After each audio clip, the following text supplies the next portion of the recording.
لہذا د زموږ خبرې د زموږ جذبه دا باید ته د خپل ځان لپاره داسې د یو پیغور د یو قسم د جذبې د دې خبرې باید نه وبولئ.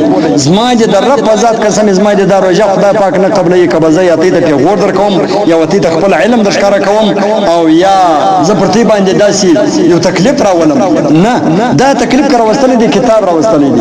پاتې سولو زه نه خپل علم ښکاره کوم چې زه نو دا رقم خبرې مې زده دي دا رقم مې زده دی ځکه عالم وم په دې باندې نه عالم کېږم په دې دوه خبرې دي.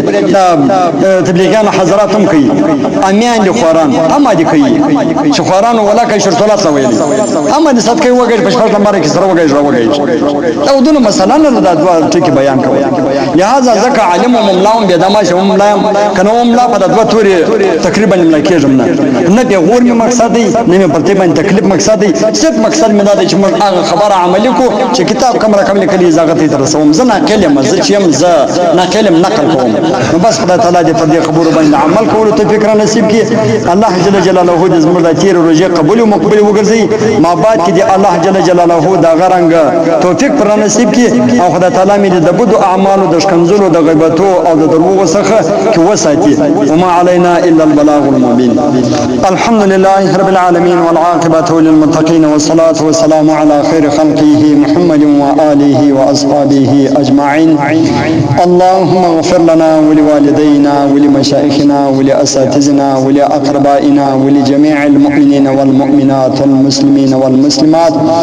اللهم ربنا آتنا في الدنيا حسنة وفي الآخرة حسنة وقنا عذاب النار وقنا عذاب القبر وقنا عذاب الحشر وقنا عذاب النشر وقنا عذاب يوم يقوم الحساب.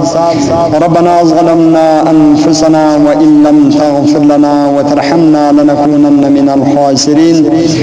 اللهم لا تقتلنا بغضبك ولا تهلكنا بعذابك وعافنا قبل ذلك. اللهم إنا نعوذ بك من الفتن والفتان ما ظهر منها وما بطن.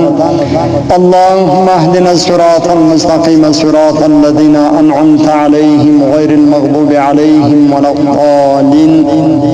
یا الله چې کوم من مسلمان وفات شوی دی خدای پاک ته جنت الفردوس نصیب کړي. ستاره زاور سر مکه خدای پاک ته د رسول الله و څنګه تر پوره کې پر ورځ قیامت باندې او کله چې موږ د دې پر حالات ته پر موږ باندې هم رحم وکړي.